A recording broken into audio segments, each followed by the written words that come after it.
Hey, shalom, shalom from your Dutch Uncle John. It's been a while since we talked, but I thought I'd do a video on, which version of the Bible is the best to use. Some say King James, some say the NIV, the nearly inspired version, some say whatever. But I find that all of them have errors and omissions that aren't right, and we want to know exactly what God is saying to us. So I think the best version would be to go back to the original Hebrew and see what it says. And let's look at that. And not only will there not be omissions and errors, but there'll be special, secret, hidden blessings that will just blow you away. So we'll just start in the first verse of the Bible, and I don't know how far we'll get tonight, but we'll see if you learn anything new. So we're in Genesis chapter 1, verse 1. I'm reading from the New King James, and verse 1 says, "In the beginning God created the heavens and the earth." Before we look at it in Hebrew, you're going to have to learn a couple Hebrew letters. And so if I have here the whole Hebrew alphabet for you to look at, and I know it's all kind of small on the screen, but let's just take note of the different columns and what Hebrew consists of. The Hebrew alphabet has 22 letters. The first letter is, you see how I have them listed here. In fact, I've got a smaller version of this where you can see it. Here's just like the first three letters. The first letter is an aleph. It has the modern view of the aleph and how you say the letter. The sound that it makes, it would be more of an A sound, although some argue that it's a silent letter, but it always seems to make the A sound when it does appear.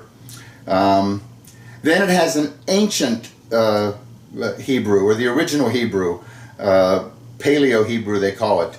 The aleph, its picture is an ox head, okay, and it represents strength. It's God's letter, it's first. And every Hebrew letter also has what's called a gematria. Gematria is just a word for meaning geometry. And the geometry numbers will tie in soon, and they will also blow you away. Okay, so the first letter, let's just look at aleph for a bit. An aleph, the ancient picture is the head of an ox. You can see an ox's head. It's got horns. Okay, it looks like an ox's head. And you know what? If you turn the thing upside down, to me it looks like the letter A. That's where we get the letter A. You're going to see that everything came originally from the Hebrew. God was first. The aleph, this is his power. He's aleph. He's first. He's the strength. He's the ox. You get the picture. Aleph. It's all important, and he uses aleph to begin a lot of very important words. His name, his title, Elohim, Adonai, which means Lord. That is also begins with an aleph. When Moses is up on Mount Sinai, and he says, I don't know if I'm pronouncing it correctly, but Eya, Ashur, Eya, I am that, or which I am. Those all begin with aleph. The Ten Commandments begin with an aleph. So aleph is a pretty important letter. Okay, it's maybe the most important letter. The second Hebrew letter is the beit. And I have it here in 3 different fonts. I'm showing you them all in different fonts just so you're familiarize yourself with it. The beit is the second letter. Its gematria value is 2. And a beit, its picture is a house or a tent. You can even see, you go in the house, you go around the corner, and you're in the room. That is a beit. Okay? You've probably used the word beit before. In Hebrew, the word for bread is lechem. And you put beit and lechem together, you get house of bread.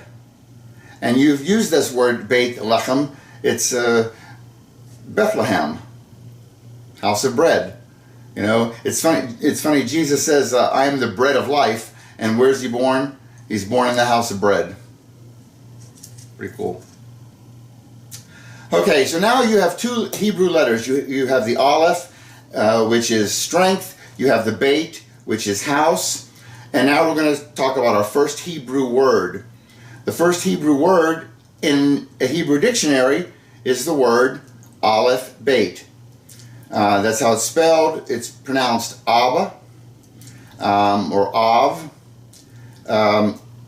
It's interesting the way Hebrew works. You know, some languages are phonetic in nature. For example, English. You have the word C-A-T. You can pronounce it, but there's no clues in there what it means. It's cat, okay. In Chinese, it's a picture-based language. Picture-based language, you see this character, if you know Chinese, it's a drawing, you know what it is. It's a four-legged animal that says meow. What you don't know is how to pronounce it. There are no clues for pronunciation. Hebrew, being God's language, it's both. It's picto-based and phonetic. So you have Aleph Beit, you can pronounce it Abba or Av. And to define it, you look at the two pictures. The strength, Aleph, of the Beit, of the house. Who is the strength of the house? Answer is the Father. That's what Abba is. You get it? And remember the little gematria values? Well, Aleph is 1, Beit is 2. The whole word adds up to 3. There's a triune nature to Abba.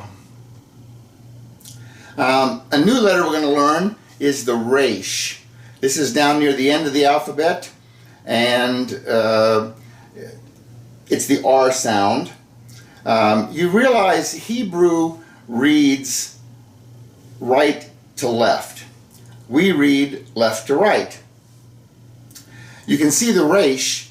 If you turn the language around, the Resh becomes our letter R.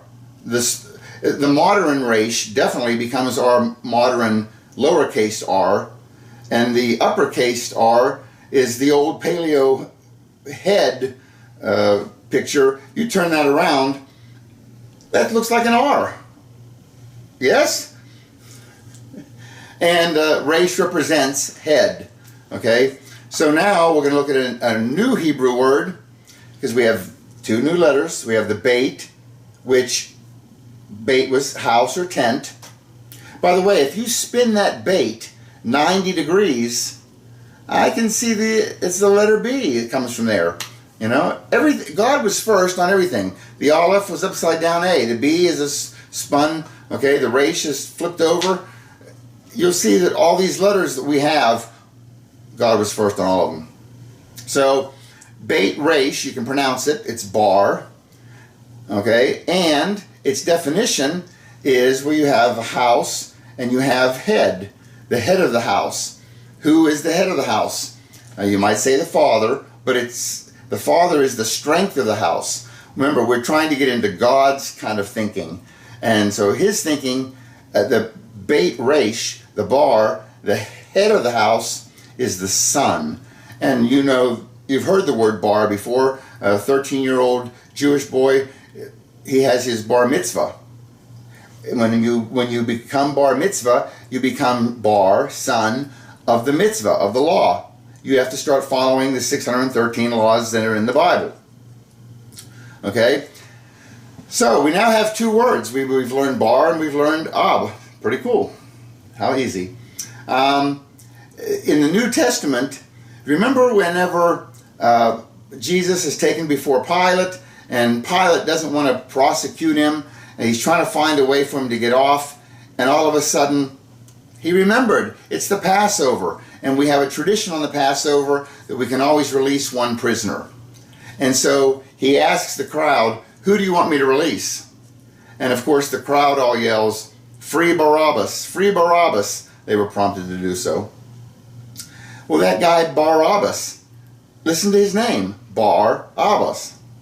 And what is Barabbas? Bar is son, Abba is father. They're yelling, release Barabbas, release son of the father. I can see Jesus sitting there and he's hearing, release Barabbas, release Barabbas. He's getting excited, you know, except he sees the guy next to him and says, why are you so excited? And he says, my name is Barabbas. Anyway, you've used these words before, so you might as well get used to them. You know, you'll have a lot of people who will say, oh, bar is not a Hebrew word. Bar is Aramaic. The word in Hebrew for son is Ben, as in like David Ben-Gurion, the first president of Israel, or Ben-Hur, you heard the movie, son of Hur. And it is, Ben is the word for son, but bar is also a word for son. Psalm 2, he says, kiss the son lest he be angry. And he uses the word bar. So it is a Hebrew word. It shows up in Hebrew, you know. Plus, I've never been invited to a ben mitzvah. Okay, new letter. The letter is the yod. I put an underline underneath the yods because you'll notice the yod is the only Hebrew letter that does not touch the ground. It floats up above like an apostrophe. And yod is its value is 10, gematria value, and it's a picture of a hand. The Hebrew word for hand is yod. Okay, it begins with a yod, and you can see a hand. I don't know. Here's the elbow and the hand, right? There's the elbow. Here's the thumb sticking up. It's a hand, and it represents a hand or work.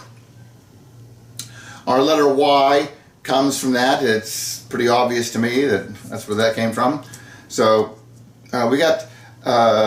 It's interesting that God, his names, the names of important things of his, begins with yod. Yod is the teeniest, tiniest, smallest letter, and he's this enormous God, and he uses that teeny tiny letter to begin his names. Yahweh, his son Yeshua, his city Yerushalayim, they all begin with the yud.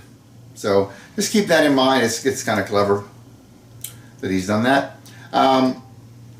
We have 3 more letters we'd like to learn, and they are in the second half of the alphabet.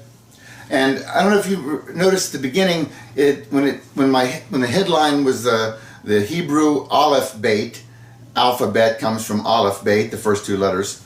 It had a little notation. It said with final forms. I just want to point out that there are 5 Hebrew letters. We'll get to one or 2 maybe a little bit later, but there are 5 Hebrew letters that have a different shape if the letter appears as the last letter of a word. So just keep that in mind. You can see them on the chart here. There's the Kaf, the Mem, the Nun, the Pei, and the Tzadi. And those are the 5. But the new letters I want to show you, so we can actually start digging into the Bible. We've already covered, these are the last 3 letters of the Hebrew alphabet, Aleph Beit. It's the Resh, the Shin, and the Tav. We've already talked about the Resh. It's the head, it's the R sound with a value of 200. The next one is the Shin, or Sheen.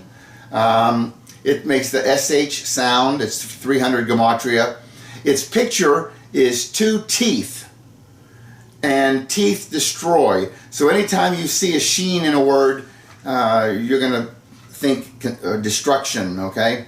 And I think the sheen is a very pretty letter, especially in the middle font there. It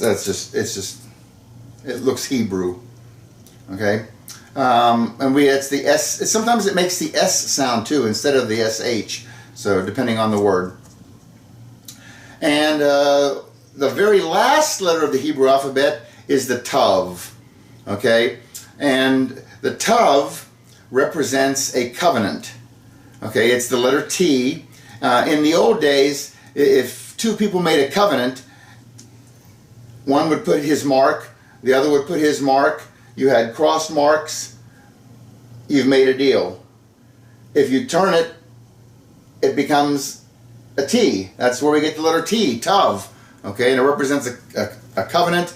And the ultimate covenant, of course, is the one that God made on the cross when he leaves his throne and comes down and dies for us. There's the ultimate covenant. T, cross, Tav. These should become familiar. I've kind of color-coded them, how my mind sees them. Maybe it will just help you get familiar with them. Now let's go to the very first word of the Bible. And Genesis 1:1, it starts out, I'll just read the verse in Hebrew. It's Bereshit bara Elohim et hashamayim va'et haaretz. The first word, let's just focus on that here. I have it in the colors of all that we've just learned. It's Bereshit. Bereshit means in beginning. When a word begins with a bait, the bait represents the word in. And so Bereshit is actually saying ba, Reshit. Ba is in, Reshit is first fruits, beginning. It's the head, the first, the top. Okay? So in the beginning, that's not the, in beginning, in first fruits. That's the first word of the Bible, what it's referring to.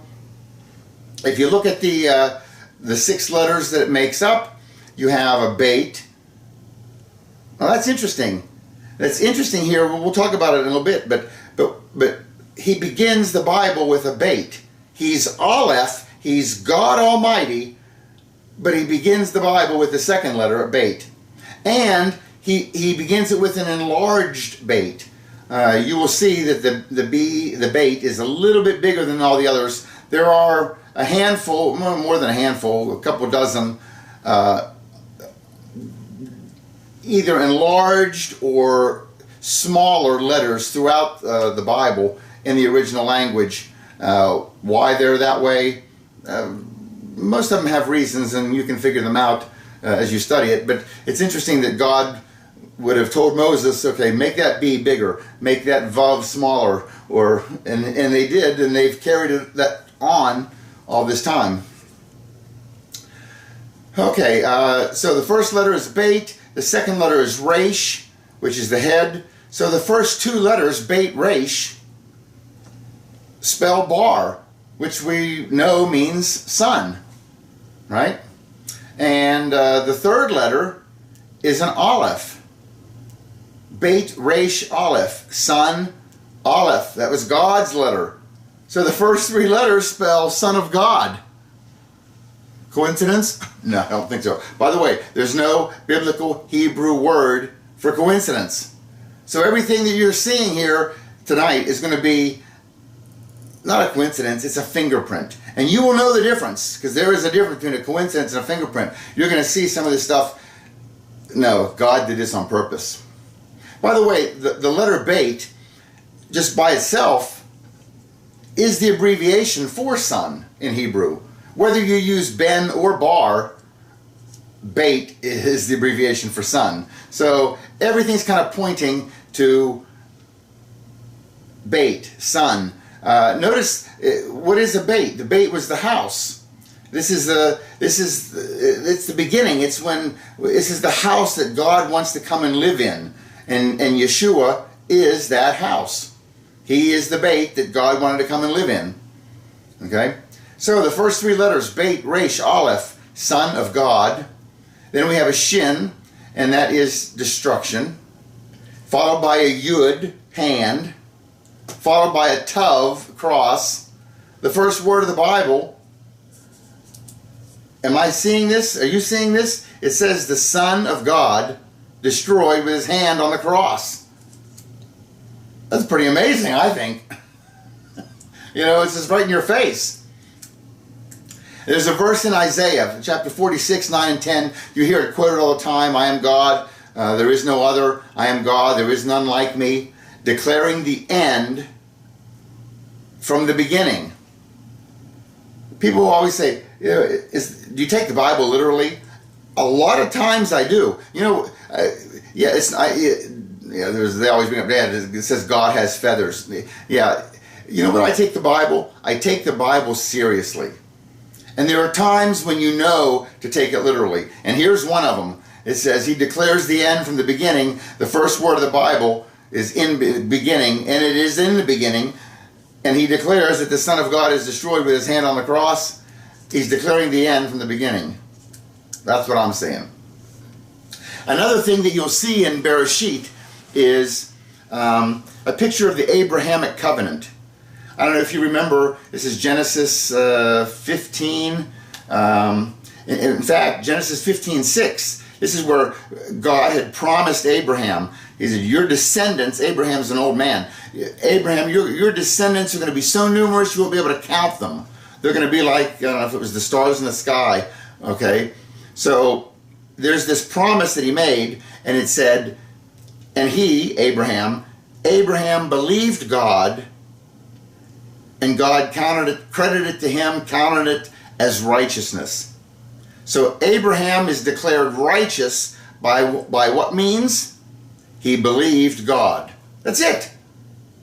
That is that verse right there. That's it. That's how you get to heaven. You have to be righteous to get to heaven. And how do you be righteous? You believe God. It's all faith. It has nothing to do with what you do, works, or anything like that. Anyway, so it says Abraham believed God, and now God is going to seal the covenant. And the way you do a covenant is you would take an animal, you would cut the animal in half, and then the two parties would walk between the two halves of this cut animal. And if either party breaks their word, may that party end up like this animal, cut in half. Okay, that was how a deal was made.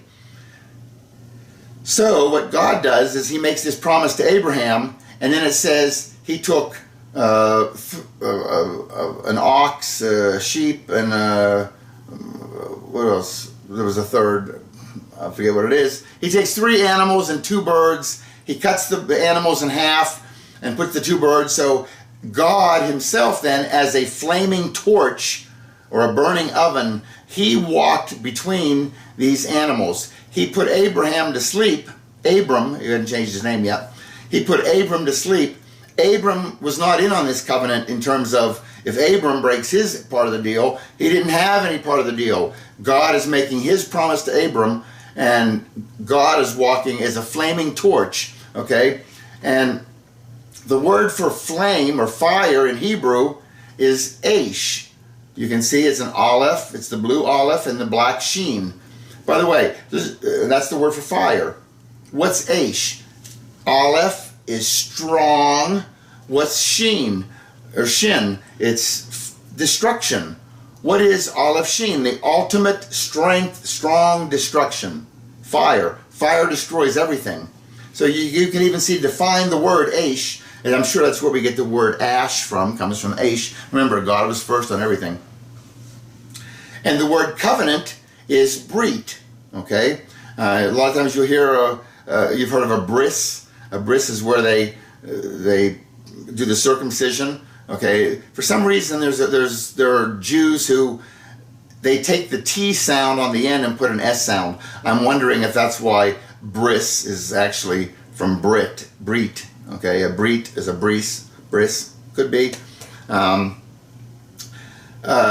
anyway, the word brit is covenant, okay? So in that verse in the Abrahamic covenant, in Genesis 15, if you're following along, it says, when the sun had set and it was very dark, behold, there appeared this smoking oven and a flaming torch, okay, which then passed between these pieces of the animals.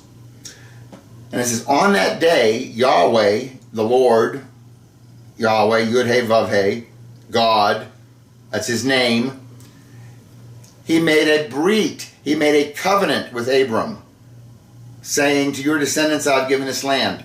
Okay, the word brit is a bait, a resh, a yud, and a tav. Got it? So that's the word brit. Aish is fire. You can see that if you put Aish right down in the middle of Beit Resh Yud Tav, it becomes Bereshit. The word Bereshit is showing a picture of the flaming torch in the Brit, in the covenant. Make sense? Okay, let's move on to the next word, because we've got a whole Bible, a whole book to do. The second word of the Bible is bara. It's a Beit, a Resh, and an Aleph. Beit, Resh, Aleph. Where have we heard that before? If you notice, the word bara are the first three letters of Bereshit. You see it? Beit Resh, we already know, is son. Aleph is God. So bara actually spells, or sounds out, son of God. It's letting you know who the creator is. If you missed it in word 1, here he's repeating it in word 2. Bara, son of God, creator. And this word for bara, it's not a word that anybody can use except God. He uses it 3 times in Genesis chapter 1, and he uses it very sparingly throughout the rest of the Bible. It's something that only God can do. You don't ever see man baraing anything. Only God bara. And it also it implies creating out of nothing. Okay, ex nihilo. It also is referred to in is in Exodus. It gives an example where it could mean fattened or filled. So we don't really know what the verb exactly means, because God's the only one who does it, and he does it so sparingly. So in the beginning, or in beginning, God fattened, he filled, he created, he ex nihiloed, something he did at the beginning. Okay, so that's bara. And who is this guy? Who is this God? Who, the Son of God? None other than Jesus H. Christ. Have you ever heard people call him Jesus H. Christ? I always wondered, what is that? What's the H stand for? That never make sense. But you know, if you turn it to Hebrew, it would be Jesus as Yeshua H. Christ. And Christ is a Greek word. A Greek word that it's a Greek word of a Hebrew word. The Hebrew word, we call it Messiah. In Hebrew, it's Mashiach. So it's Yeshua H. Mashiach. Now, the H, they have a sound in Hebrew that is the H, and that's going to be our next letter. It's the letter Hey. Now, be careful with the Hey. Hey has the little slot open up at the top. You'll see other Hebrew letters that look very similar. Some of them do look very similar. And like the Tav even could almost look like this one. The Tav has the little tail down at the bottom. Okay, so the letter Hey is it's the letter H. It's the sound H. It's the 5th letter. It's gematria is 5, and the letter Hey. This one's special. If you ask a Jewish person or Hebrew speaker, what's a beit?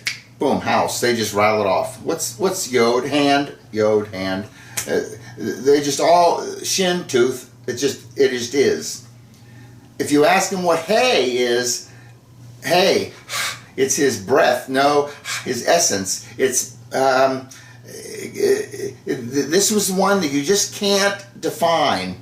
Okay, it's something. It's behold, a revelation. The modern Hebrew letter is a picture of a house with an open window at the top.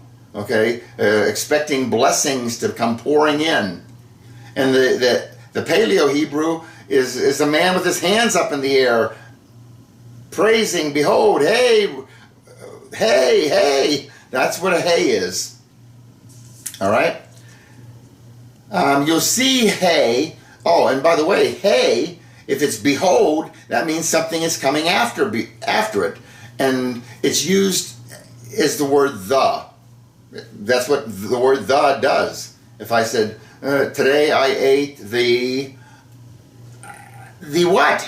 Cupcake. Okay, it's behold, it's the next word is the big one. Okay, So Hey in Hebrew represents the. You see it in the last two, the two things in Genesis that he creates, the Ha-Shamayim and the Ha-Aretz.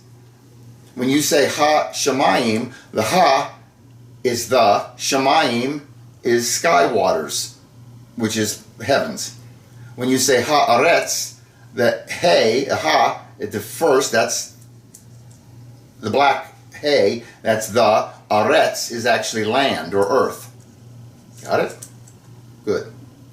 So when you say Jesus H. Christ, it's Yeshua the Messiah, or in Hebrew, Yeshua HaMashiach.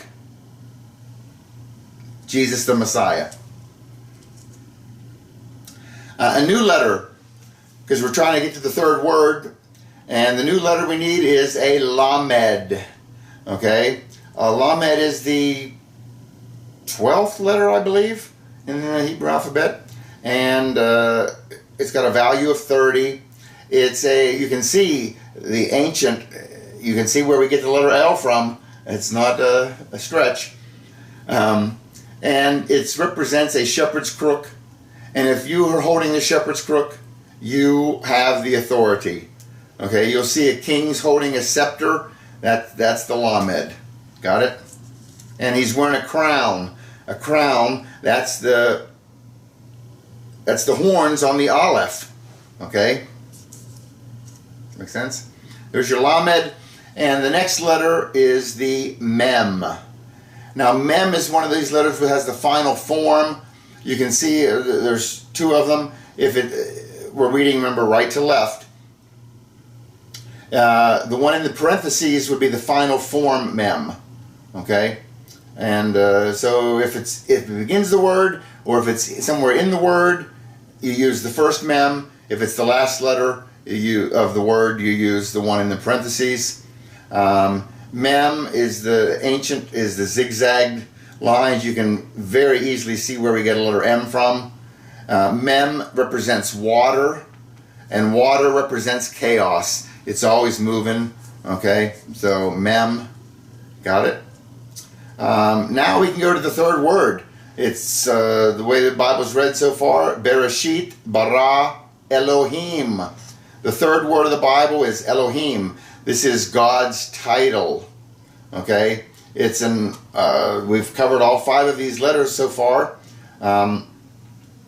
It's an Aleph. Let's look at just the first 2. Aleph, Lamed. Aleph is strength. Lamed is shepherd's crook. Who's the strong shepherd? El. You'll oftentimes hear him referred to as El. It's short for Elohim. And El is the strong shepherd. God. The third letter was the Hey, which is behold, something's going to be revealed. The fourth letter is a Yod, which is hand. And the Mem is water or chaos. So you can define or define out his title as the strong shepherd who reveals his hand on the waters. In other words, he controls the seas. Elohim is not his name. It is his title, and it's his power title. Got it? Because he's creating heavens and earth with this title. His name, we find out later, Yahweh. Okay, he doesn't go by that. At the first in Genesis, he only goes by the title Elohim. Once man is created, he goes by Yahweh Elohim. It's in your book. Read it. What you'll say in English is he's God, but then once that's Elohim, and then once man is created, he goes by the Lord God. They substitute Lord for Yahweh. If you break Elohim down in 3 parts, you have the first 2, Aleph Lamed, which is El, which is God's title, the strong shepherd. And then you have the Hey, and what did Hey represent? Hey represents the. And then the last 2 letters, Yud Mem, is the word Yam, which is the word for seas. Remember I told you Mem had water, chaos. The seas are always churning, and so Elohim could be God of the seas also, which is again pointing to his power. You'll notice that God, Elohim, he chose to put his name third. Now, why did he do that? You would think maybe, you start the Bible with Elohim. Great, no. Remember, he started with Beit, the letter Beit. So he puts his title third. Well,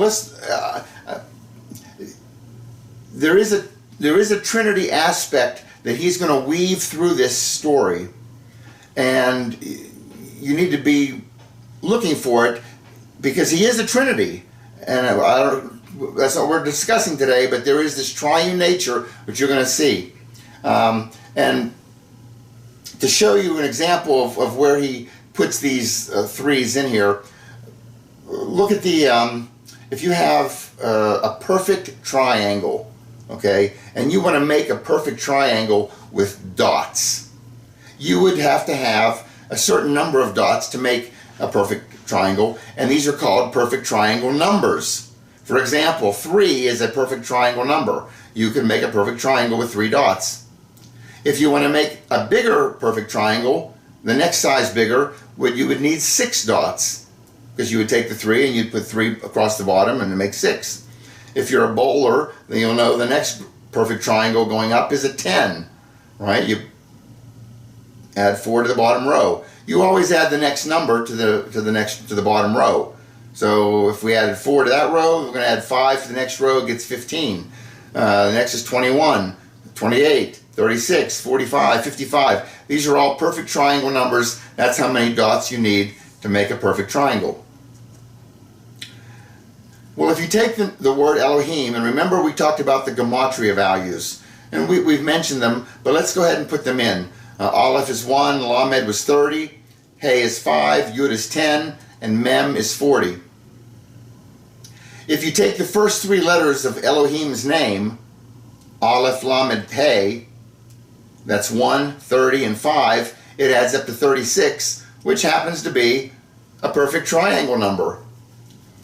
If you take the second, third, and fourth letters of his name, Lamed, Hey, Yud, that's 30, 5, and 10, that's 45, that's a perfect triangle number. And finally, take the last 3 letters, Hey, Yud, Mem. Hey is 5, Yud 10, and 40, that's 55. That's a perfect triangle number. Not a coincidence. Again, there's no Hebrew word for coincidence, biblical Hebrew word. So he's got this 3 thing showing up here in his title, okay? And also, he likes to do all kind of clever things that you'll discover. If you take this very famous verse, Psalm 23, remember the Lord, Aleph is the Lord, that's God, is my Lamed. Lamed is shepherd's crook, shepherd. I shall not, hey, behold, revelation, blessings are coming. You do not, I shall not want. He, Yod, hand, he leads me beside still Mem, waters. He kind of hides his title in Psalm 23. There's something I need to explain about Elohim. Notice it ends in a Yud Mem, which the sound makes the sound Im, I am.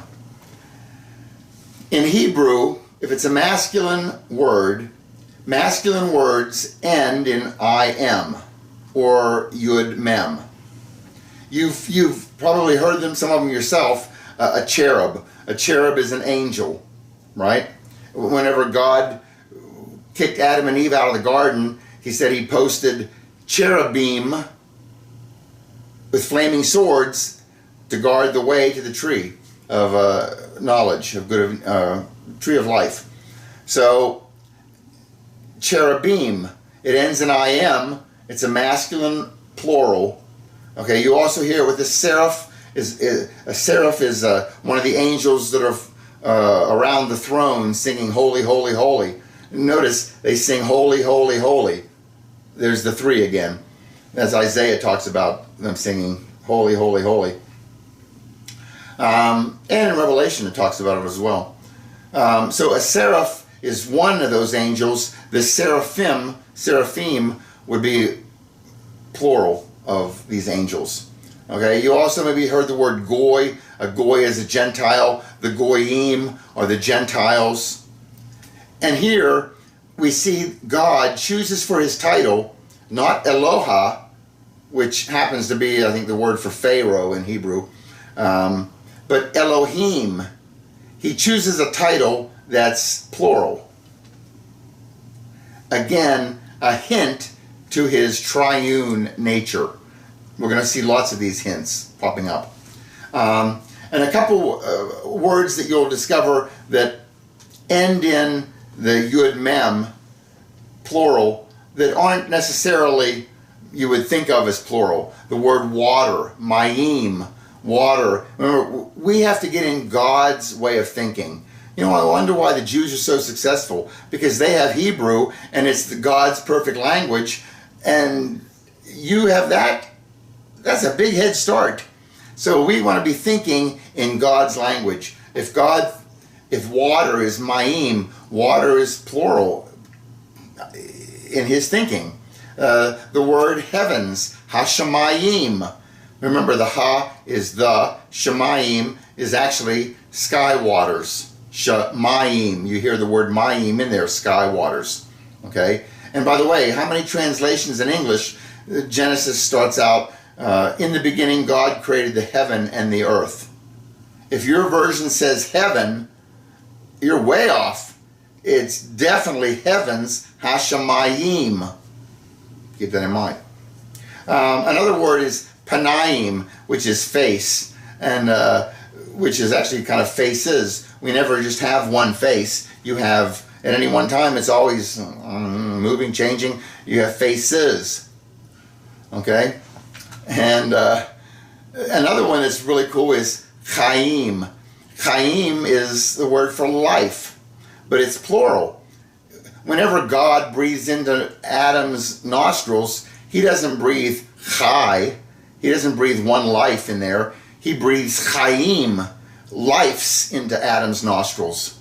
You never see, God does not breathe anything into Eve's nostrils. When he takes Eve out of Adam, she already has life because he breathed multiple chaim, lives, into Adam. Chaim. Chaim, to life. Okay. Now, sticking with this triune nature of God, we have him a plural title, Elohim. We have his name showing up third. We had all those threes, triangle and perfect triangle numbers in his name. We also see his triune nature in this example. Whenever scientists say that the earth and everything was created, you had to have these three things come into existence. You had to have time.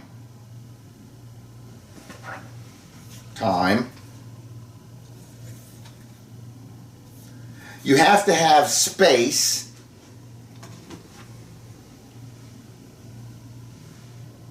And you have to have matter. Stuff. And those three things, scientists have even shown or concluded that, for example, matter and space had to come into existence at the same time, because otherwise, where would you put it? You got to have a space to put the matter in. And you've heard of the time-space continuum, right? Time and space are so interwovenly together, they're kind of like one. Or matter, time and space, I'm getting ahead of myself. But yeah, time and space, those two are the time-space continuum. They're to be so together. The time and space had to come into existence at the same time. time also had to come, because otherwise, when would you put this? Okay, when would you put the matter? So time, space, and matter had to all come into existence at the same time. And in Genesis 1:1, there's no problem there. You have Bereshit, in beginning, there's time. Bara Elohim, created God. At Hashemayim, Hashemayim is space. And Va'et Haaretz, Haaretz is the land, the matter. Okay, so you've got all three of these coming into existence in verse 1. And there's three of them, time, space, and matter. Again, the triune nature showing up. And not only do you have this triune plural God, titled God showing up in the third word, and he creates a trinity of things, time, space, and matter. Each of those are also a trinity. Matter is solid, liquid, and gas. Space is length, width, and depth. Time is past, present, and future. You can see the threes. It's an important thing with him. Okay. Now, even if you have time, space, and matter, and they're just sitting there, okay, I got some matter and it's sitting here in this space and it's at this time, it's a pretty boring universe unless stuff starts doing something. Something has to spin, move, something, okay? So scientists say you actually need two other things. You need an action. Something has to happen. And you need something to cause it to happen. You need a force. Well, God provides all of that in Genesis 1:1 as well, because you have Bereshit, which is time. You have Bara, created, fattened, filled. There's your action. And you have Elohim. Elohim, that's the power. That's God of the seas. There's your force. He got it moving. Then you have this fourth word, which is et, which, notice, it's not in your King James. It's not in any version. It's only in the Hebrew. And King James, or whoever did the translating, decided we'll just leave it out. So it's a word that shows up thousands of times throughout the Hebrew Bible, and they just kept leaving it out. And you're going to see that was a huge mistake. Then we have the space, which is Hashemayim, and we have the matter, which is Haaretz. So you've got the five elements that you need: time, space, matter, force, and action, all in the 7 words of Genesis 1:1. And you only have 2 words left over. You have an et and you have a va'et. So this et, whatever it is, it actually shows up twice in Genesis 1:1. It must be important. Okay? So let's see. We got time, space, maybe we got that one taken care of.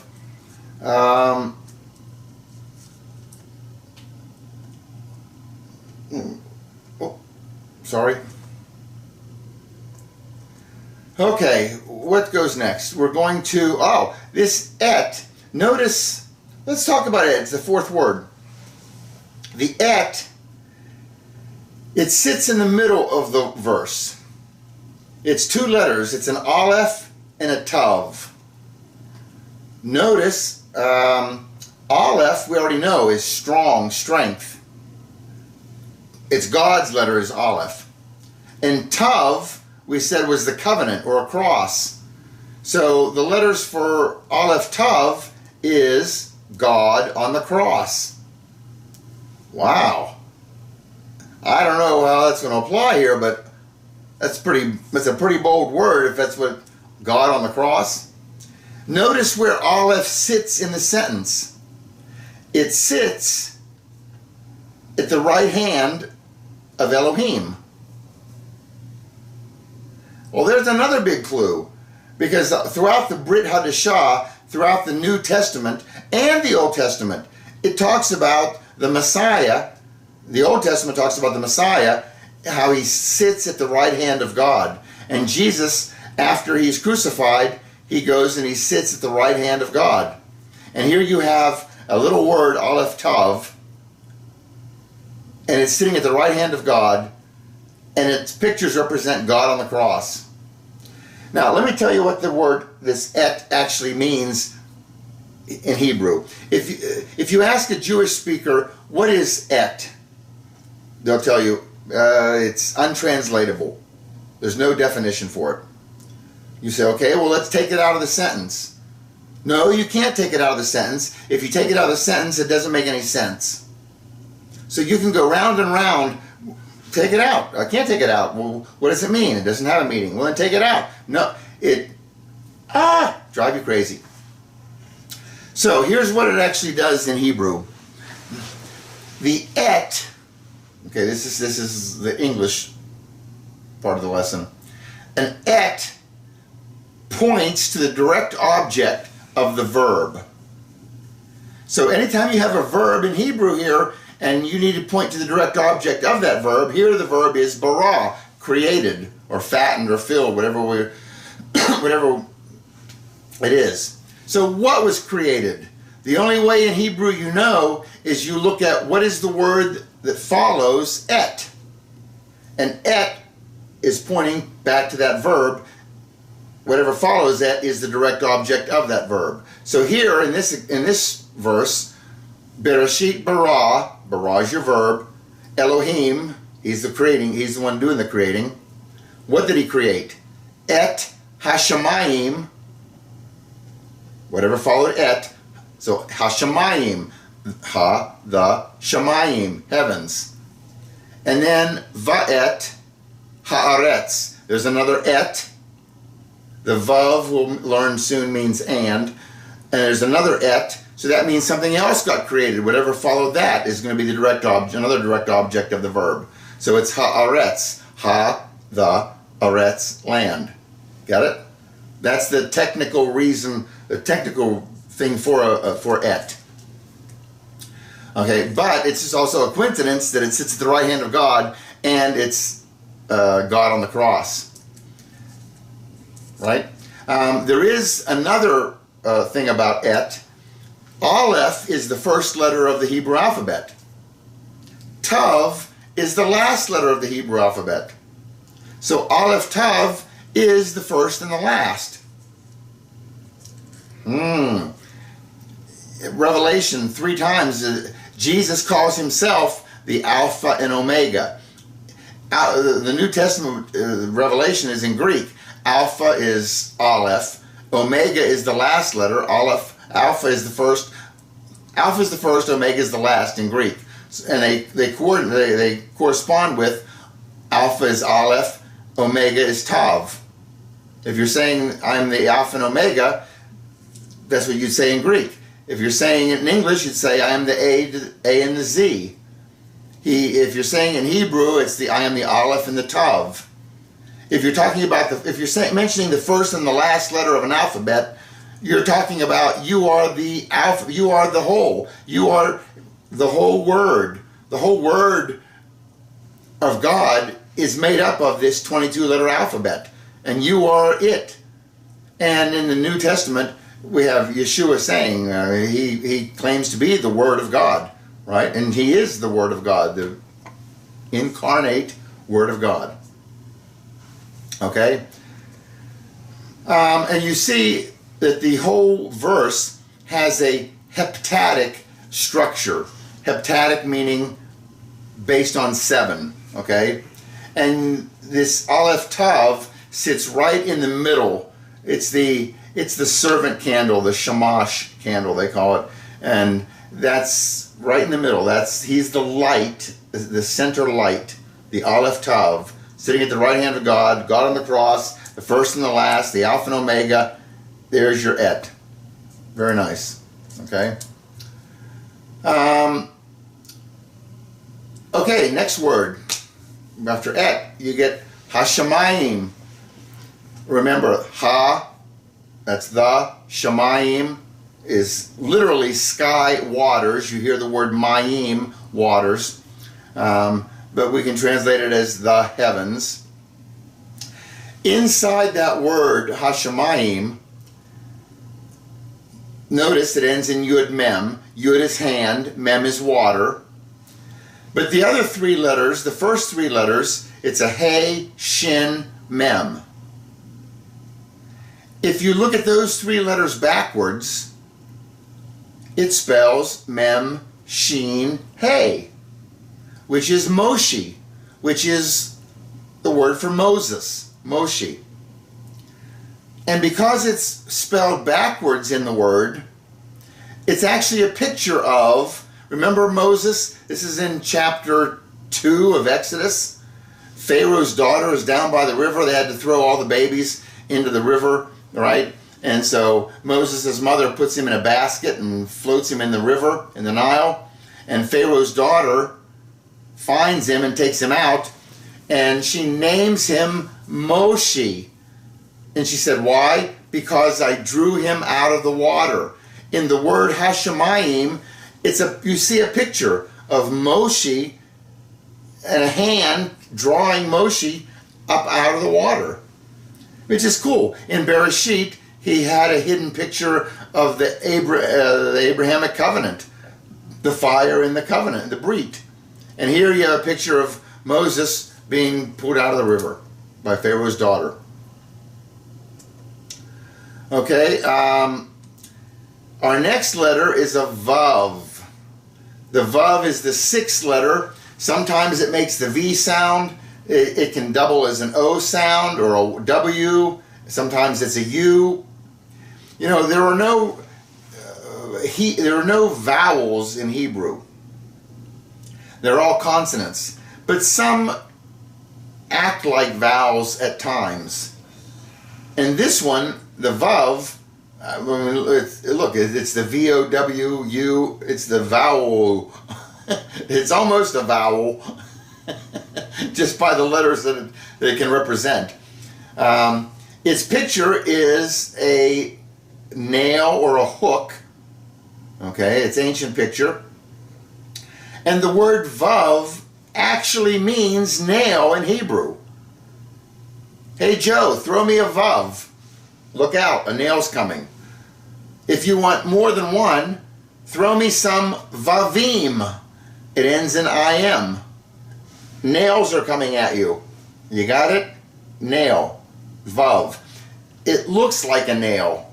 Right? I mean, it's whatever form it is. And what do nails do? Nails connect things. And in Hebrew, a Vav is used for the word and. You'll hear it in, for dinner I ate pizza, salad, Coca-Cola, cobbler. They and this, va. Anytime you hear va in front of a word, it's usually referring to and it connects things together as nails do. Vav also is an upright man. You can see it's the 6th letter. Man was created on day 6. Notice the Vav, by the way, shows up in the 6th word of the Bible. 6, Vav. They are so interconnected. And man, as I told you, man is also was created on the 6th day. So 6 is the number for man. Now that we have the Vav, we can now actually spell out and talk about God's name. I understand this is not in Genesis 1:1, but it's the letters of it are, and it's kind of important to just take a look at what his name is. This is when Moses is up on Mount Sinai, and God says, take your shoes off, you're on holy ground, and I've heard your plight and your pleas, and I'm going to rescue your people. And Moses says, why me? Because he stuttered. And God said, don't worry, I'm going with you. And then Moses says, what is your name? He says, they're going to ask me, what is your name? And God answers, you tell them Yahweh. Yahweh. Yahweh of Abraham and Isaac and Jacob. Okay, this is the name of God, not his title.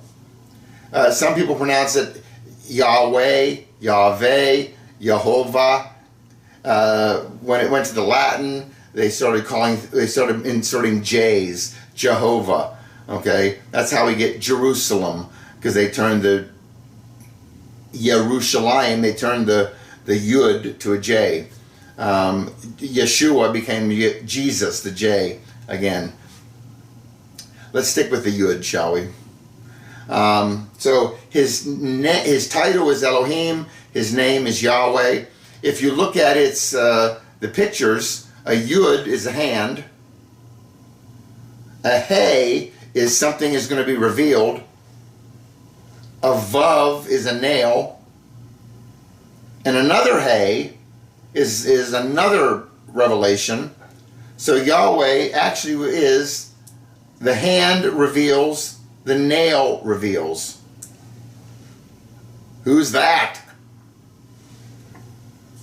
Okay, this is Yahweh God, Yahweh Elohim, Yeshua, the Ruach HaKodesh, the Holy Spirit. They're God. There's three. They're one. I told you that Vav was the sixth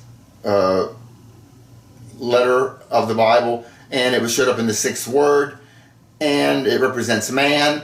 And just as a little side note here, there are 6 words for man in the Bible: Adam, Ish, Enosh, Gever in the Old Testament, and in the New Testament, Aner and Anthropos. So he's very consistent with his 6 and man. You also see in Revelation at the end, Antichrist is going to be a man, and a very bad man, and his number will be 666. Okay, number of man. If you look at the end here of Genesis, the last 4 words of Genesis 1:1, it's Et Hashemayim Va'et Haaretz. It's in the beginning God created the heavens, and the Vav is the and then there's another Et, the land. Okay, and let's take finally the last word is Haaretz. The Ha is the Aretz is land. It's the word land alone is just Aretz. Okay, if you take that the letters for Aretz, A-R-E-T-S, and turn them around, you get T-E-R-R-A, Terra, Latin. You know, people think, oh, he speaks Latin. No, Latin just turned a bunch of the words around, the Hebrew words that God had created first, and claimed them for their own. God is first on everything. In English, it's earth, E-A-R-T. It's the same letters, okay? In fact, the H at the end of earth was probably the H from the Haaretz, at the beginning of they moved it to the end. And now that we have earth, you know, if you happen to be one of these, you know, tree-hugging Gaia, the earth is Mother God or something, you know, and there are the elements, earth, water, sky, and fire, or whatever. You know what? God answered that one too, because in Genesis 1:1, he did put fire in the word Bereshit. It's right there in the middle. And he put in the word sky in the word Shemayim. He put in the word water, which is Mayim. And he put in the word Aretz, which is earth. So you have your 4 elements that also show up there in Genesis 1:1. Now, in biblical Hebrew, there is no word for universe. So whenever he says Hashemayim Va'et Haaretz, the heavens and the earth, that phrase represents the totality of everything. It's the universe. God made it all. Okay? And it's important to realize that those 2 things that he made, the heavens and the earth, they're just not 2 random things. There's a dual nature to them that we have to be aware of, or you should be aware of. It's the heavens, that's the upper, that's the spiritual, and you have the earth, that's the physical. So there are these 2 worlds. It shows up when Jesus talks to Nicodemus in chapter 3, and he says, you must be born again. by the Spirit, and you were physically born in your mother's womb, and you went, how do I go? But no, you remember that chapter 3 of the book of John. But he's talking about these two worlds that are going, okay, there's the physical world and there's a spiritual. You're physically born and there's a spiritual birth. That's being reborn or born again or saved, or it's believe God and God credits it to you as righteousness. Profess Jesus as Lord, and God raised him from the dead. You believe that and you will be saved. Okay, it's just belief. Anyway, but let's look at this dual nature of the spiritual and the physical. I'm going to jump ahead a little bit to Genesis 1:26, just because this verse, it exemplifies it probably the best. And then God said, "Let us make man in our image, according to our likeness." Notice, it says God said, "Let us make man in our image, according to our likeness." He's speaking in plural pronouns. Again, another hint to his triune nature. Okay? And no, he's not talking to angels here. He's a Trinity. He's a 3-in-1 God talking. But here's the point I want to make. It says, "Let us make man in our image, according to our likeness." What is the difference between image and likeness? It sounds like he's repeating himself. There's got to be a difference between image and likeness, because otherwise it doesn't make sense. And if you go to the Hebrew, look what it says. Then God said, "Let us make man Betsilmenu, in our image, according Kidmatenu, to our likeness." But these two words, Betsilmenu and Kidmatenu, they break down into certain root words that have specific meanings. For example, Betsilmenu, the root word is sal. Sal is shadow, phantom. It's pointing to the spiritual realm, and it represents the heavens, and that's the spiritual side. Versus Kidmatenu, the root word is dam. Dam is the Hebrew word for blood. It's the physical. It's the earth. Okay, the flesh and blood and the stuff. So when he says, "Let us make man in our image," to our spiritual side and in our physical side. That's how he made us. And there's the duality, the heavens and the earth, spiritual and physical. Make sense? And by the way, remember his name, Yahweh, the Yud He Vav He? If you write his name vertically, look, we are in his image.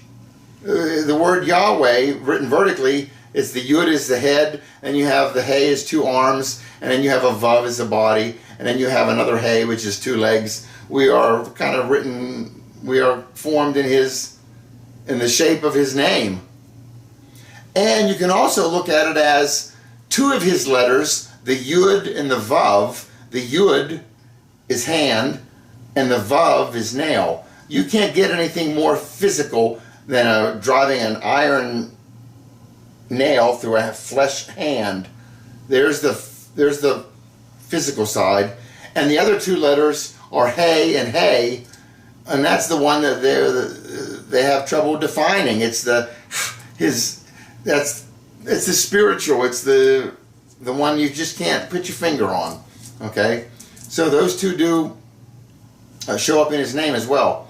Now I mentioned there's this heptadic structure to Genesis 1:1. You see that there are 7 words. Now remember, he likes the 3s. We got 3s, 3s, 3s all through here. But now he's also going to weave 7s all through. Okay, we start out with 7 words. Okay, and by the way, each of those 7 words represents a period of time. For example, there's a verse in Psalms 90. "For 1,000 years in your sight are like yesterday when it passes by," or like a watch in the night. Okay, so and in the New Testament it says a day is like 1,000 years, and 1,000 years is like a day to God. So, we know God made the heavens and the earth in 6 days. On the seventh day he rested. So there's your 7-day week. This seven represents perfection, completion. You'll see sevens all through the Bible and all through just creation. And these sevens are just, why are they there? There's 7 days in the week. Why? There just are.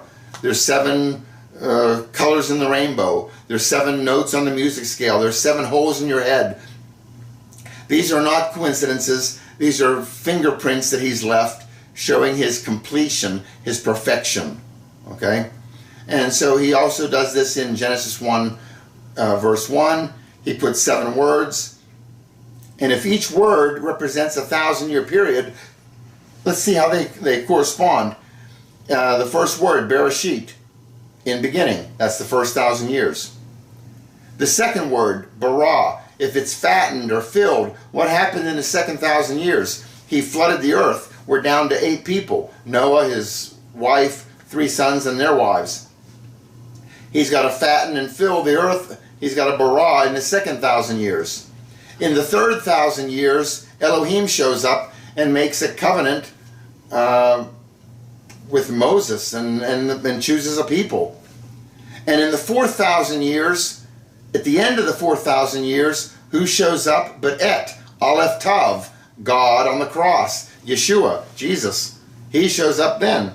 In the 5,000 years, which is the 5th word, Hashemayim. Where is Jesus in the 5,000 years? He's gone back up to heaven. And that's where he is now. And then in the 6,000 years, you have the word Va'et. Va and et. Aleph Tav again. God on the cross again. Jesus again. And he's coming back in the 6,000 years. It should be any day now. And then the last word is Haaretz. Haaretz, the earth. And what's final is peace on earth, goodwill toward men. The Jews are looking for the Messiah to bring them 1,000 years of peace. The Christians are looking for the 1,000-year reign of Christ. It's the 7,000 years. It's the peace on earth, goodwill toward men. Okay? So, in Genesis 1:1, we're talking about these sevens. You definitely see that there are 7 words. And if you count them up, there are 28 letters. 28 letters, 7 times 4. Not a coincidence. If you look at this middle word, et, which sits at the right hand of God, and remember, they're a trinity. So Elohim, there's 5 letters. Et is 2 letters. Those 2 together make up 7 letters. If you look at the Et Hashemayim, which is the heavens, the 2 things he created, Et Hashemayim, Va'et Haaretz, each contain 7 letters. If you take the first 3 words of Genesis 1:1, Bereshit, bara, Elohim, that's 14 letters, which is divisible by 7. If you take the last 4 words of Genesis 1:1, Et Hashemayim, Va'et Haaretz, 14 letters. If you take the nouns would be God, Elohim, sky, waters, heavens, Hashemayim, and Haaretz. Adds up to 14 letters.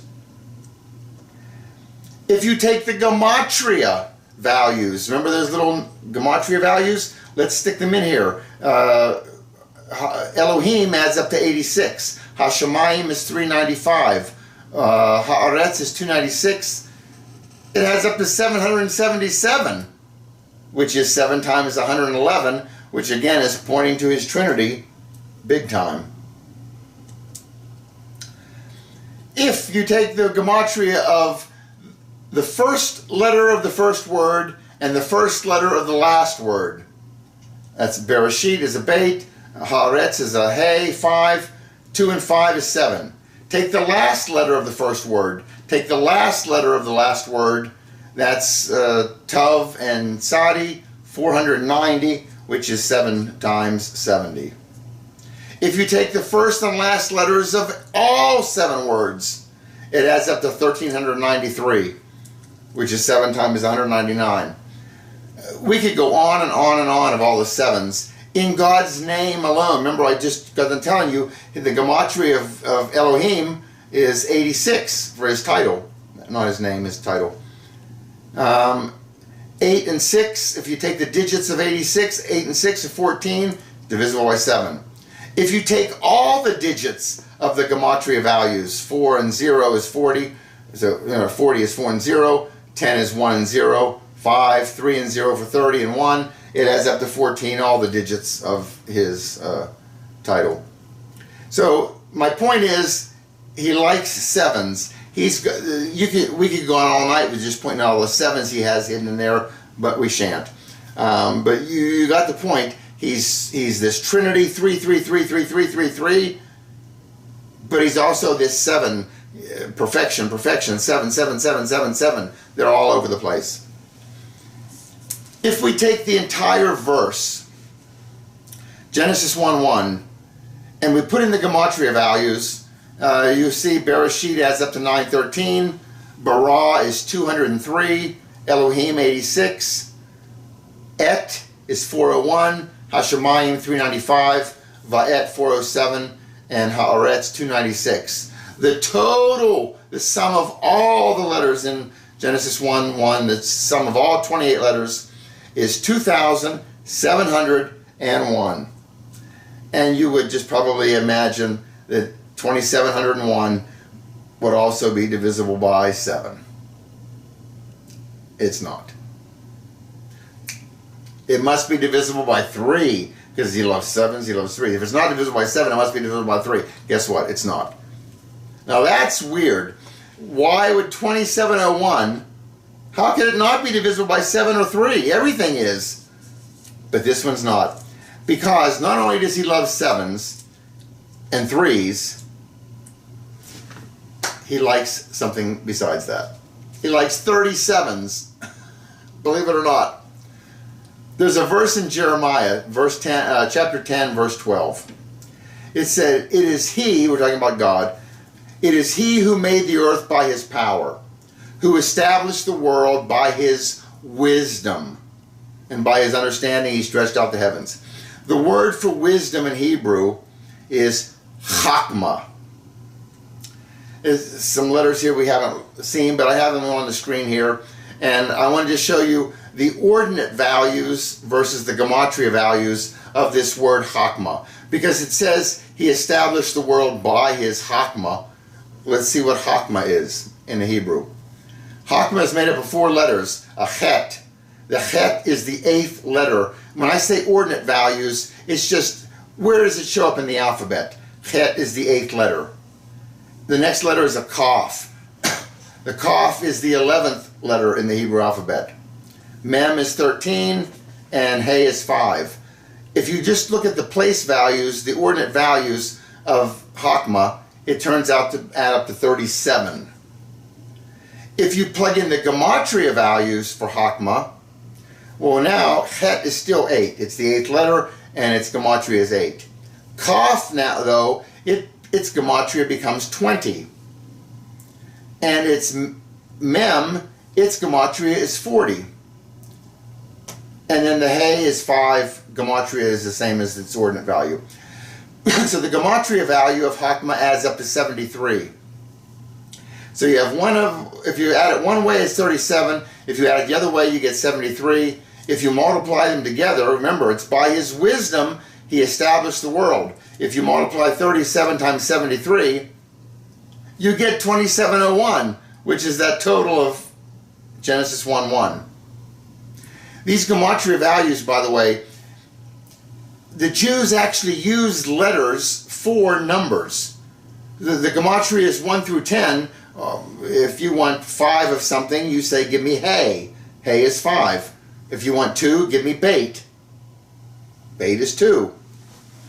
Then, after it gets down to 1 through 10, then they jump 20, 30, 40, 50, 60, up to 100, 200, 300, 400.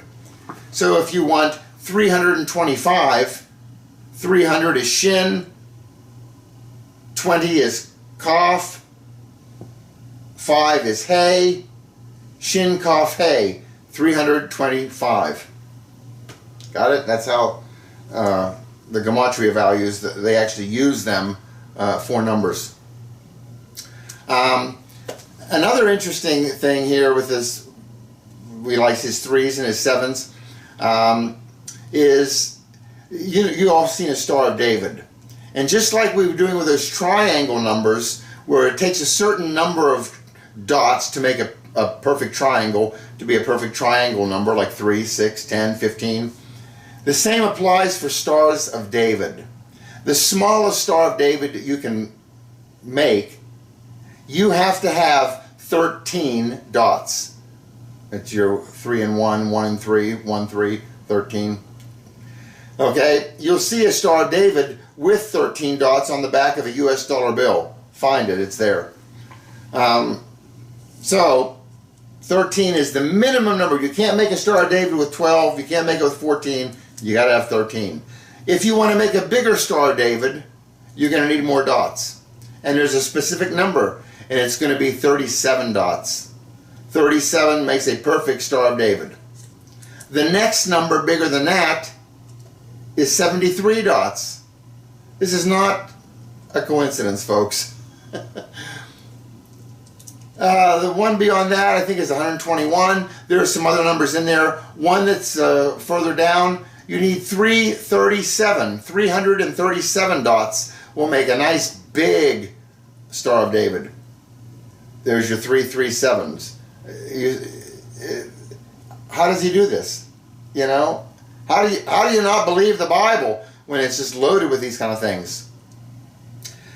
Let's look at the first verse again. Bereshit bara Elohim et hashamayim va'et haaretz. And let's take the even words.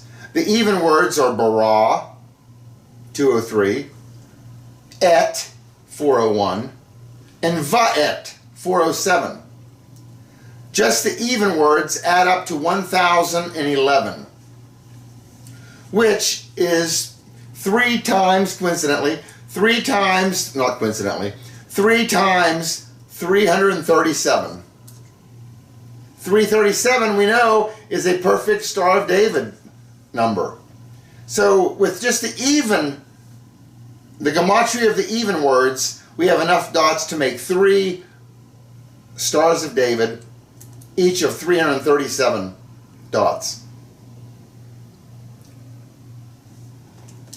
If we take the odd words of Genesis 1:1, that would be Bereshit, which is 913, Elohim, which is 86, Hashemayim, 395, and Haaretz, the earth, is 296.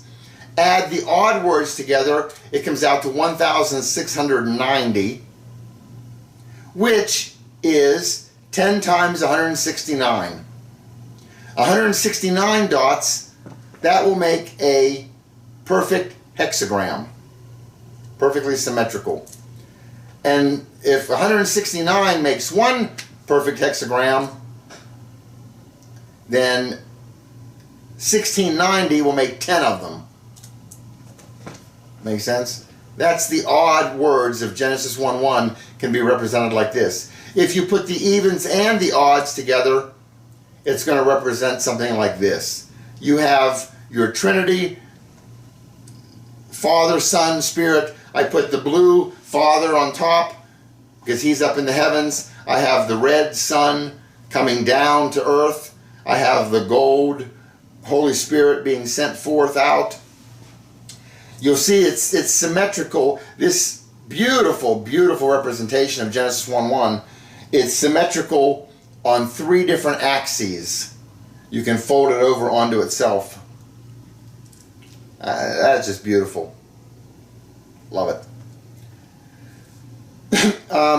Now, other places where 37, and this is odd, 37.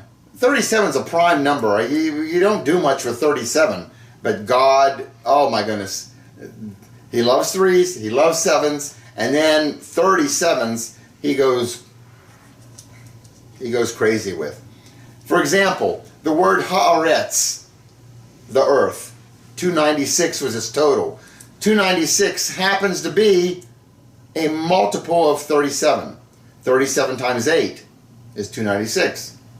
The previous word, va'et. Va'et is 407 total. Guess what? That's 37 times 11. So you say, okay, well, 2 examples of something being divided by 37. Believe me, that's, if you have 7 words, and those 7 words, statistically, if you added different words together, and to check to see if maybe this one and this one together will be divisible by 37, or these 3 will be divisible, the chances of anything in those 7 words being divisible by 37, there should be about 2.5 times it should show up.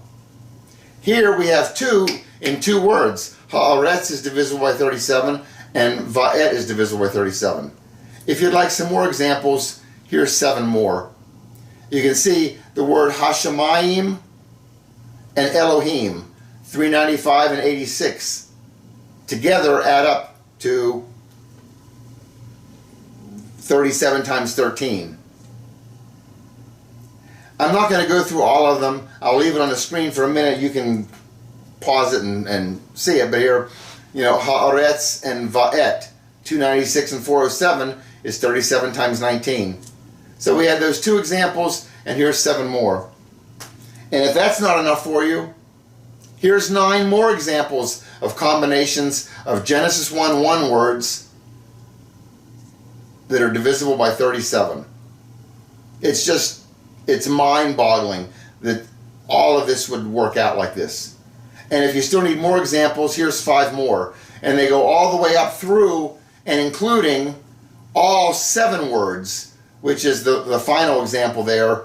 You're adding all 7 words together, and that ends up being 37 times 73, his number, and his number backwards, which, remember, was 2701, which was the total of all of Genesis 1:1. Not only does he take those 7 words and put them in all these different combinations that are multiples of 37, when he takes all of those words, he uses each one of those words exactly 12 times. So through all those examples we've just seen, if you sat and counted up how many times did Bereshit show up in all those combinations, it showed up 12 times. Bara showed up 12 times. Elohim showed up 12 times. Et, 12 times. Hashemayim, 12 times. Va'et, 12 times. Haaretz, 12 times. It's too exact. Very cool.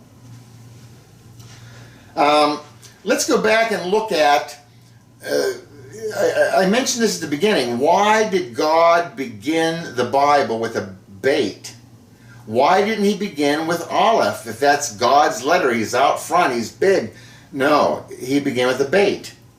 Well, God is actually out in eternity past. And you could actually say that Aleph was actually out in front of Bereshit bara Elohim. You see, there's the Genesis 1:1. I put the Aleph out in front. The letter Aleph is also a word, Aleph, and it spells out. Just like if you spelled the word W, W is a letter, but if you spell it out, D-O-U-B, right, you spell it out. And Aleph, the letter Aleph spells out. It's spelled Aleph, Lamed, Pei. You can hear it. Aleph, Lamed, that's the L sound. Pei. Pei is a P and it's also an F. Just like a lot of our P's sounds, a lot of our words that begin with P have the F sound. Phone, phonetics, okay? So in Hebrew, the Pei will also make an F sound or a P sound at different times. So the word Aleph is Aleph, Lamed, Pei. Aleph, we said, was strength, ox, strength, God's letter.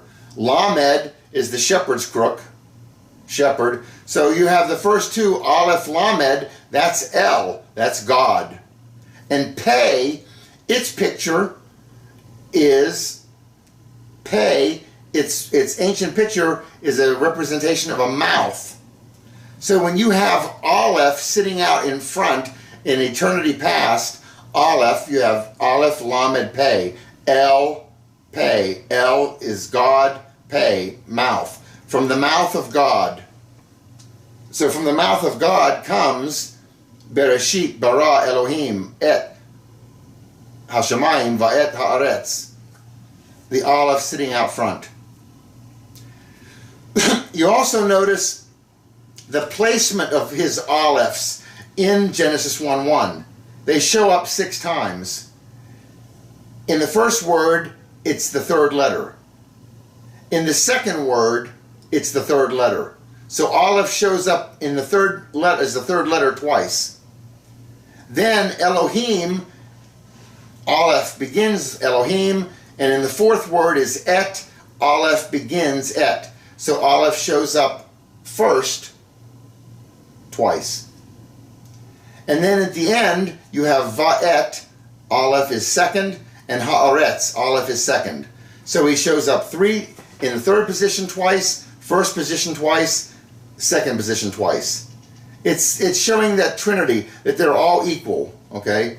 And you could probably, if you think about it, I'm toying with, at one point, God the Father, maybe he's the one who, now, I don't know if that, maybe each one of them approached, you had God made man, that was God the Father, was it? And then you had God the Son show up, is Yeshua, and then the Holy Spirit was sent, God the third position. So each one had their, I don't know if that holds, but I know maybe each one had their shot at the earth.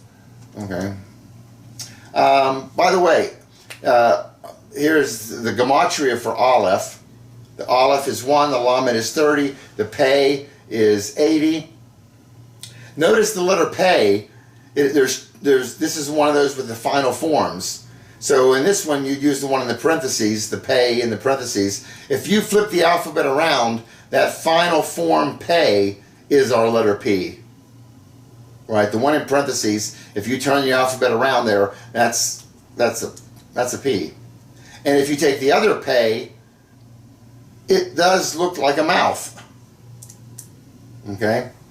But nevertheless, the gematria of Aleph is 111, which again, Aleph is God, it's his strength, and he kind of weaves his Trinity into the gematria values there. And Aleph, by the way, since we're talking about it here, Aleph is actually made up of 3 different Hebrew letters. Notice to make an Aleph, you have to make 3 pen strokes. You make a vertical line or a horizontal line. No, it's not vertical or horizontal. It's diagonal.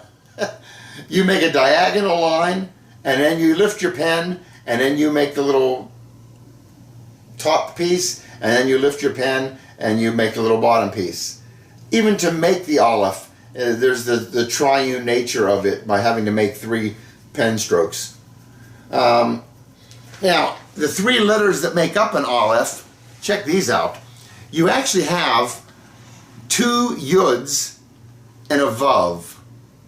Okay? For example, you have a yud down below, and that's yud is hand. So imagine the yud down below, that's man, and he's reaching up. And then you have the yud up above, and that's God, and he's reaching down. But my dirty, sinful hand can't reach God's perfect, eternal, infinite, beautiful hand. They will not connect. We need something to connect these two. So what we do is, what's going to connect them is a vav. Remember what vav was? Vav was a nail, and vav was also an upright man. So let's take a vav, an upright man who will humble himself, and this becomes, of course, Yeshua. He's the upright man who humbled himself, letting the hand of God reaching down and the hand of man reaching up, we can connect. Okay? So that's kind of all hidden there, and you can see it. You can see the vav. By the way, a yud, remember the gematria of a yud is 10. The gematria of the other yud is 10. The vav that's on the diagonal is a 6. So even though aleph is 1 and its gematria is 1, its parts, the gematria of its parts, add up to 26. Make sense? Not a coincidence. Yahweh, remember Yahweh, Yud, Hey, Vav, Hey? Yud is 10, Hey is 5, that's 15, Vav is 6, we're at 21, and another Hey is another 5, 26. Yahweh, God's name, adds up to 26, and so does the parts of Aleph, add up to 26. Very cool. Oh, here's another cool thing he does in Genesis 1:1. If we take, okay, we have all the gematria values in here, and let's take the number of letters. Well, that's an easy one. There's 28 letters. We've already figured that out. Now I want to take the product of the letters. If you remember from your math, sum is addition, product is multiplication. So I'm going to multiply together the gematria values of all 28 letters. I have it here, 90 times 200 times 1 times 5. I'm starting with Haaretz and working backwards. And I'm going to go all the way through to do until you get to Bereshit. Every letter to the bait, and the bait is 2, is the last letter we're multiplying. When you do that, you come up with this gigundous number, 23 blazillion, whatever the number is. You see at the bottom or on your screen there. Okay, so we got the number of letters and the product of letters. Let's do the same thing for the words. You have the number of words in Genesis 1:1. Well, that's easy, 7. And now the product of the words. The product of the words is we're going to multiply together 913, which is Bereshit, times 203, bara, times 86, times 401, times 395, times 407, times 296. You end up with 304 quintillion. I don't know what's quadrillion. I don't know what's after trillion, but it's 1,000 trillion, 304,000 trillion. Okay, so that's that. Now we're going to put this into this little formula. Very easy. Number of letters times product of letters. Number of words times product of words. I plug those numbers in, 28 times 23 blazillion, divided by 7 times 304,000 trillion. If you work all that out with pencil and paper, you end up getting 3.1415 estimated times 10 to the 17th, which is pi. You remember pi in the circle, 3.1415? God has hidden pi to 5 significant digits in Genesis 1:1. Now you say, well, maybe that's a coincidence. You use that formula. What if you use a different formula? All right, let's take, there's one other verse in the Bible that begins in the beginning. It's in the New Testament, John 1:1. Now, the New Testament is written in Greek. John 1:1, of course, in the beginning was the Word was with God, and the Word was God. It turns out that Greek also has numerical values assigned to each of its letters. They don't call it gematria. I forget what they call it. It begins with an I, isa something. Anyway, if you plug in the Greek values to the, just like we did with in this last one with Genesis 1:1, the number of letters in John 1:1, and what do we have in common here? That each of these verses begin in the beginning. If you take the number of letters in John 1:1, it's 52 letters. If you take the product of the letters, you get 8 bazillion, trillion, million. I don't know, it's this massive number. Okay, that's the product of all 52 letters in John 1:1. Now we do the same with the words. There are 17 words in John 1:1 in Greek, and the product of those words is 949 illions. I don't know what you call it. And we're going to use that same formula that we did with the Genesis 1:1. Number of letters times product of letters. That's 52 times 8 bazillion, million, billion.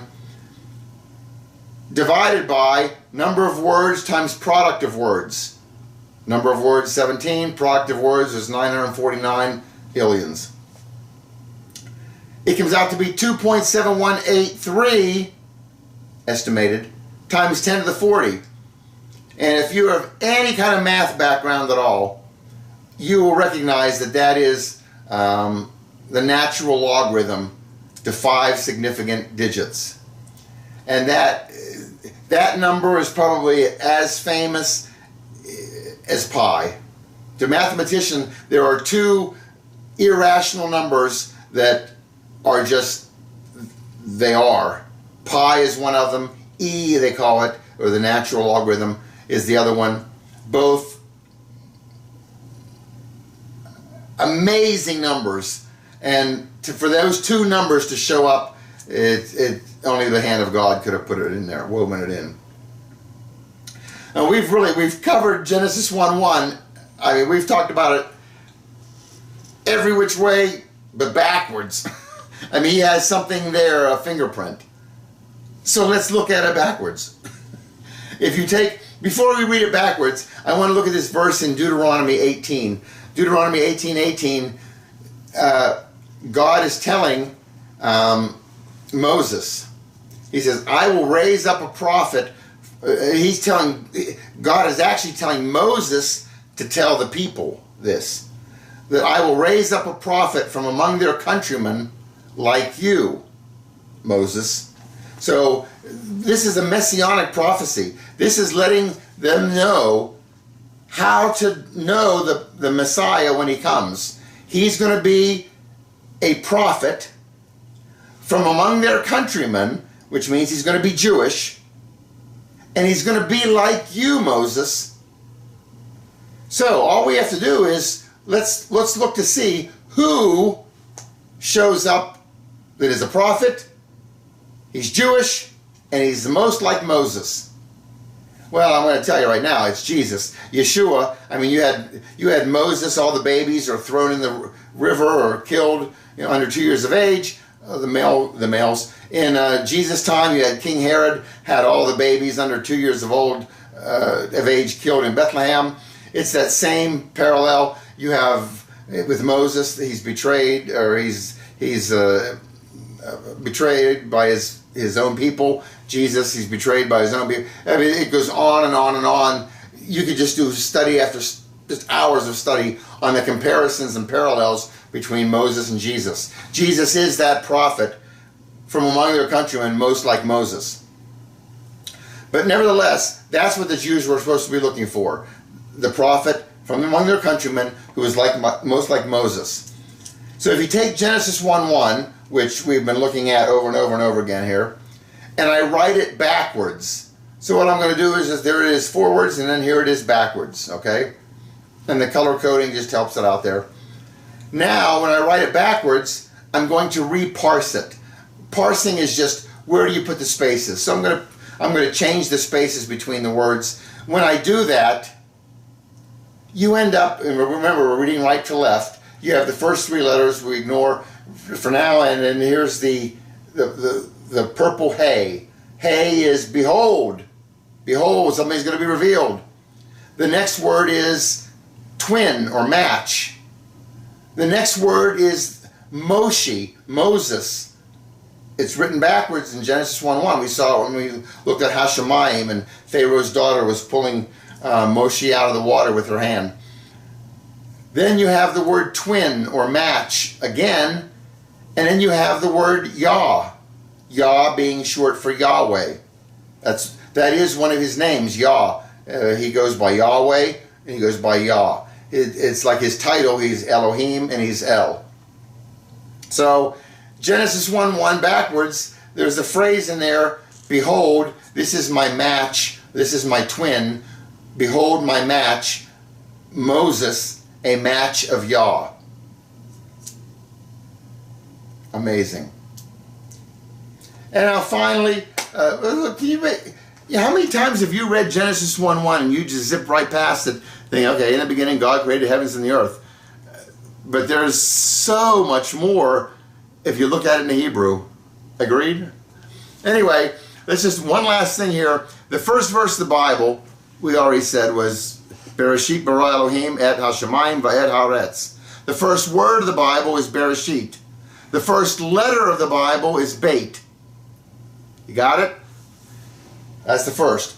Now let's go to the last letter of the Bible. Well, the last verse of the Bible is in Revelation 22:21. The grace of the Lord Jesus be with you all. Amen.